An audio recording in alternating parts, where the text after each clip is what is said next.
¿Qué sucedió cuando una de las leyendas del rock de México, Manolo Muñoz, fue baleado durante una disputa doméstica en 1976?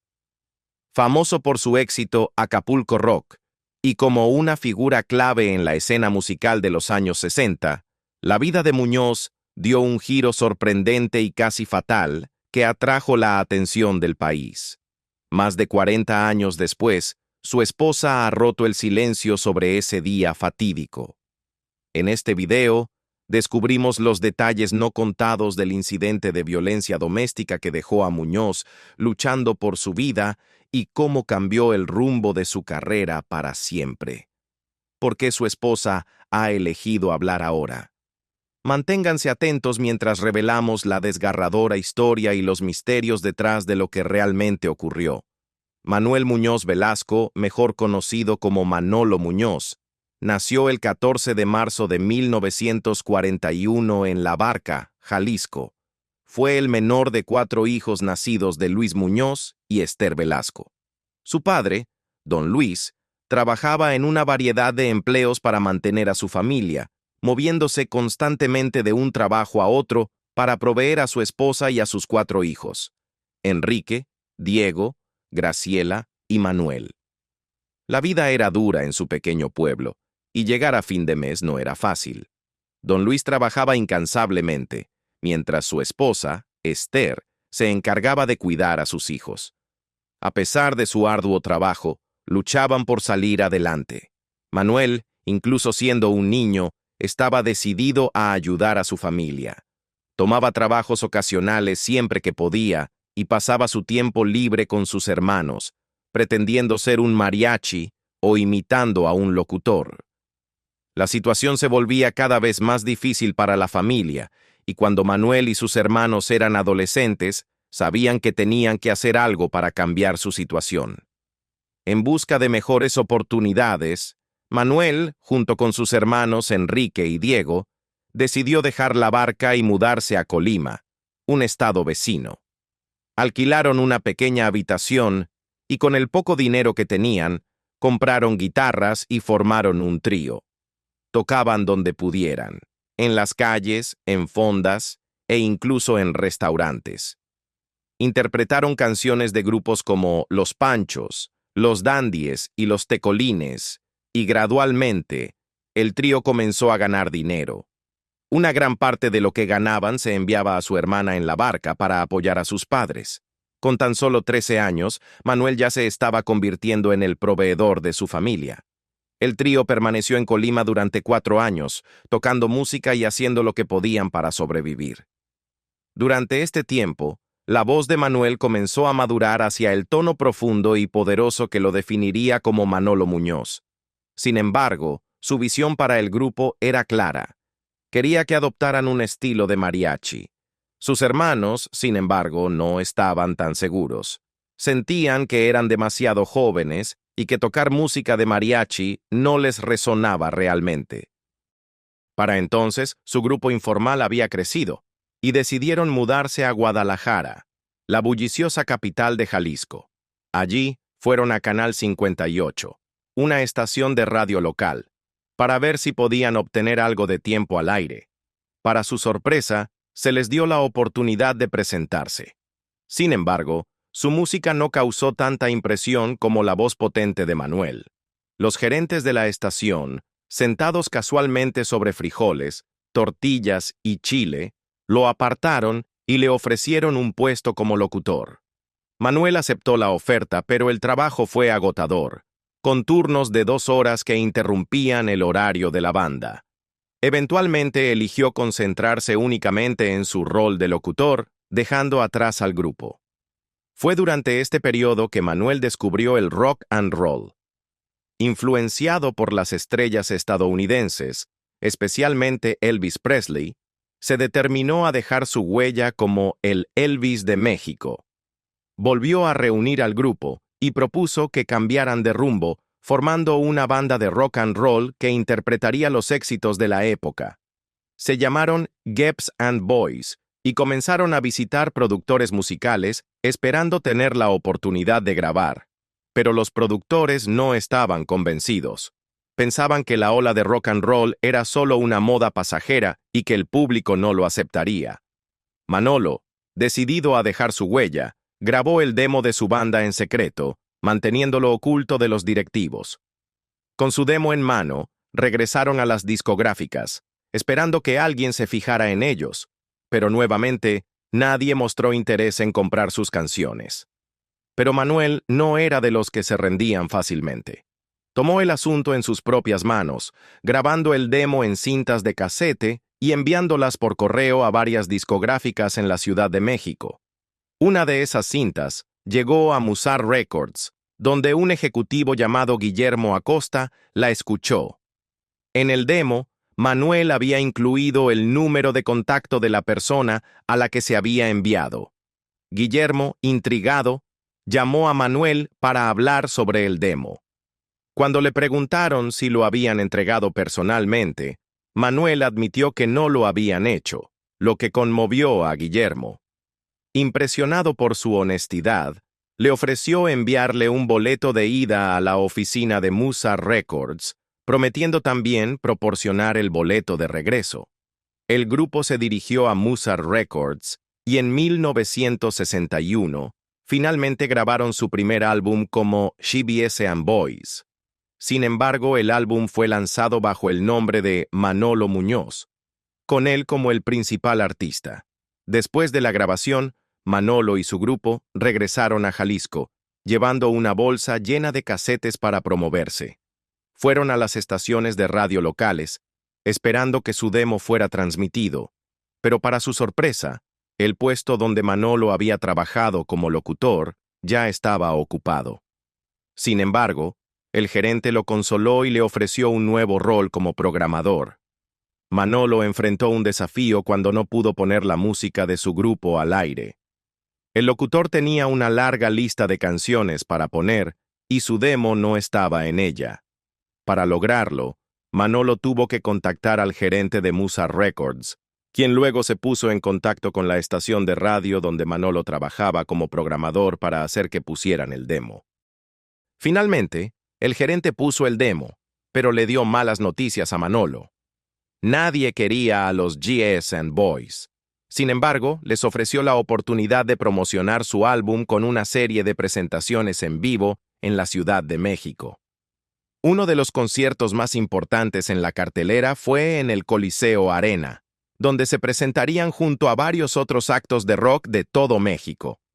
Los ejecutivos de Musar Records dieron algunos consejos al grupo antes de que subieran al escenario, advirtiéndoles que las bandas de la Ciudad de México no siempre eran acogedoras con los forasteros. Fiel a la advertencia, antes de que tuvieran oportunidad de presentarse, la audiencia los interrumpió, lanzando comida y otros objetos hacia la banda, intentando ahuyentarlos. Los músicos de Jalisco estaban aterrados y pensaron en retirarse, pero ya habían llegado tan lejos, así que tomaron una respiración profunda y subieron al escenario. En el momento en que comenzaron a tocar, la multitud estalló en aplausos. A pesar de haber tocado solo un par de canciones, se convirtieron en un éxito instantáneo. El éxito fue enorme, especialmente porque su presentación estaba siendo transmitida en vivo por varias estaciones de radio, llegando a oyentes no solo en México, sino en todo el mundo. Después de años de arduo trabajo, el talento de la banda, particularmente la poderosa voz de Manolo, finalmente llamó la atención de los productores que buscaban talento nuevo. Los ejecutivos de la discográfica quedaron impresionados y decidieron ofrecerle a Manolo un contrato, esta vez como artista en solitario. Aunque fue una decisión difícil, Manolo no tuvo más opción que aceptarla, con el entendimiento de que aún ayudaría a sus compañeros de banda siempre que fuera posible. Los ejecutivos explicaron que el público prefería a los jóvenes guapos, señalando a estrellas como Elvis, Enrique Guzmán, César Costa y Alberto Vázquez. Sin embargo, Manolo no encajaba en lo que ellos consideraban convencionalmente guapo, y sugirieron que dejara de usar los gruesos anteojos cuadrados que siempre llevaba para mejorar su imagen. Manolo rechazó firmemente su consejo, declarando que esos anteojos se quedarían. estaba decidido a tener éxito tal como era, creyendo que su talento, no su apariencia, sería la clave de su éxito. En su mente, aunque muchas de las estrellas guapas de la época tenían buena apariencia, lo que realmente importaba era el talento que había detrás de esa imagen. Desde ese momento, los éxitos comenzaron a llegar. La carrera de Manolo despegó con giras, spots de radio, apariciones en televisión e incluso oportunidades en el cine. Fue un viaje que trajo una inmensa alegría a su corazón, sabiendo que su dedicación y su voz única eran lo que realmente lo hacían destacar. Todo parecía ir bien para Manolo, pero esa sensación de calma pronto se vería rota por uno de los momentos más devastadores de su vida. En la mañana del 26 de noviembre de 1976, alrededor de las 7 de la mañana, Manolo regresó a su casa en la colonia Prado Coapa, preparándose para una presentación en Veracruz. En ese momento, su matrimonio con Angélica Ayuso Espinosa estaba en crisis, plagado de problemas de celos, lo que llevó a una de sus frecuentes discusiones. Angélica, entonces de 35 años, no tenía idea de que esa discusión pronto sería noticia, y no de una buena manera. A las 9:01 de la mañana, los paramédicos de la Cruz Roja llegaron al lugar. Dentro de la casa, encontraron a dos niños pequeños llorando, observando a su padre tirado inmóvil en el suelo y a su madre en un estado de histeria. Junto a Manolo inconsciente, yacía un arma cerca. La escena era impactante. Manolo Muñoz, el conocido cantante de Acapulco, músico desde finales de los años 50 y actor desde los 60, había resultado gravemente herido tras una discusión con su esposa que había escalado. Tanto los relatos de Angélica como los de Manolo fueron cuestionados por las autoridades. Angélica explicó que la discusión se había intensificado después de que Manolo, ya intoxicado, la golpeara con un arma. Escuchó un disparo y miró hacia arriba para encontrar a Manolo colapsado en el suelo. En pánico, llamó a la ayuda médica, pero ya era demasiado tarde. La herida en el torso de Manolo, donde la bala había atravesado entre su hígado, pulmón y riñón. Angélica, esposa de Manolo Muñoz, solía describir su matrimonio como un tormento. Admitió que, a veces, lo idolatraba, pero en otras ocasiones, sentía un odio intenso. Hubo mañanas en las que todo de él le disgustaba, pero también hubo momentos en los que él la inspiraba y le recordaba la belleza de la vida. Según Angélica, después del incidente con el arma, ella afirmó que había sido un giro desafortunado de los acontecimientos. Dijo que, después de haber dado negativo en la prueba, tomó el arma y comenzó a golpearlo. Pero todo fue solo un trágico accidente. Aunque no ofreció más detalles, los resultados de la prueba de parafina confirmaron que fue Manolo, y no otra persona quien había disparado el arma. Manolo fue trasladado de urgencia al hospital de la Cruz Roja, donde recibió atención inmediata. Sus amigos y seguidores suplicaron que lo trasladaran a un hospital central, pero los médicos se negaron, citando los riesgos involucrados en moverlo mientras su condición permanecía crítica. Después de 3 días de cuidados intensivos, los médicos finalmente pudieron estabilizarlo y fue dado de alta. La prensa de la época recordó a todos que este no era el primer escándalo relacionado con Manolo Muñoz. En 1962, había pagado una fianza de 25,000 pesos después de agredir a la fotógrafa Marta Robles. La mala suerte de Gutiérrez tomó un giro humorístico gracias a la intervención de Carmen Salinas durante una transmisión en redes sociales.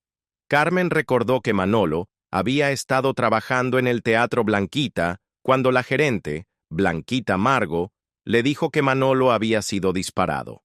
Inmediatamente fue al hospital para estar a su lado. Cuando Carmen llegó, una joven en el hospital le informó que solo los familiares cercanos podían visitar, pero Carmen no se desanimó.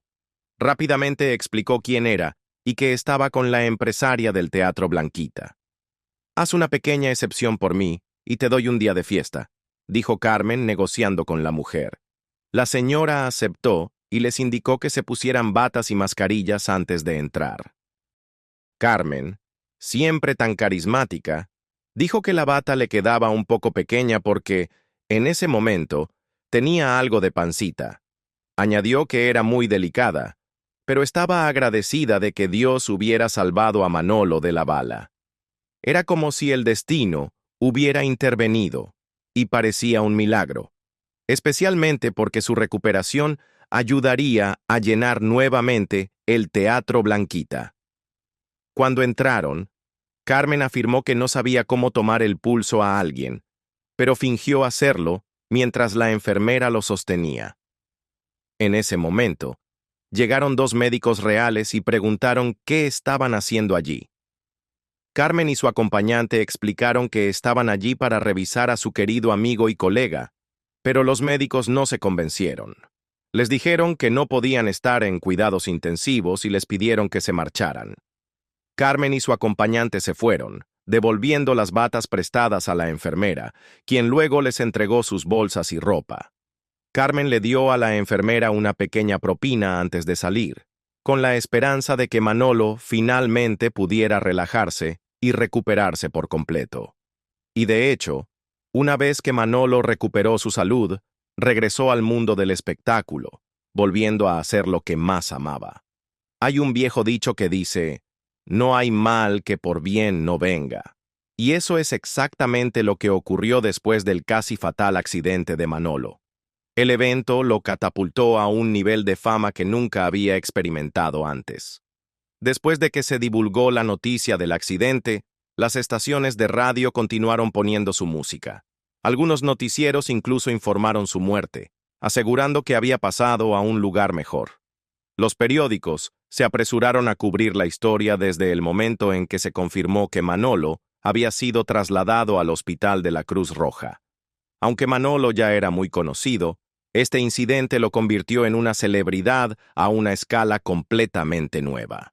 Sus canciones sonaban sin cesar en las ondas radiales y en las tiendas de discos. Uno de sus grandes éxitos, grabado originalmente en 1976, se vendía rápidamente.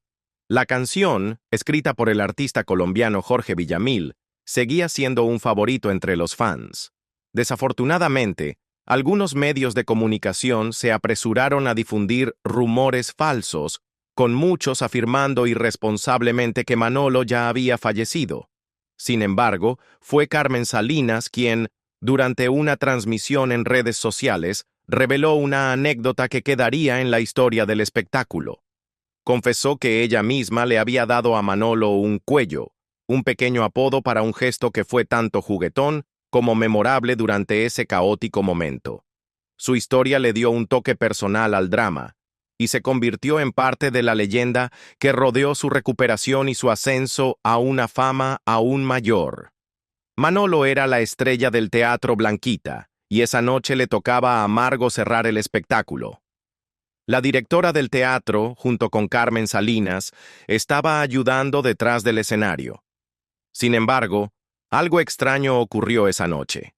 Manolo, el principal artista, no apareció, y la audiencia comenzó a inquietarse.